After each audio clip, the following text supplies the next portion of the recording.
നാലാം ഭാവത്തിലെ ഗുണദോഷഫലങ്ങൾ. സൂര്യൻ നാലാം ഭാവത്തിൽ നിന്നാൽ സംഭോഗവിഘ്നം, രോഗം മുതലായവ. ചന്ദ്രൻ നാലാം ഭാവത്തിൽ നിന്നാൽ കുളം, കിണർ ഇവയിൽ നിന്ന് ഭയം, അശനസുഖഹാനി. ചൊവ്വ നാലാം ഭാവത്തിൽ നിന്നാൽ ദുസ്സംഗം, ഉദരവ്യാധി, ജ്വരരോഗം, രക്തസ്രാവം മുതലായവ. ബുധൻ നാലാം ഭാവത്തിൽ നിന്നാൽ ധനലാഭം, ബന്ധുകുടുംബാംഗങ്ങൾക്ക് സൗഖ്യം. വ്യാഴം നാലാം ഭാവത്തിൽ നിന്നാൽ ബന്ധു സഹോദരികളാൽ ദുഃഖം, സുഖഹാനി.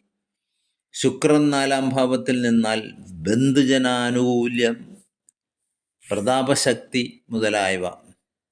ശനി നാലാം ഭാവത്തിൽ നിന്നാൽ കുടിലഹൃദയത്വം, ഭാര്യാവിരഹം, സർവജനവിരോധം, അന്യദേശവാസം.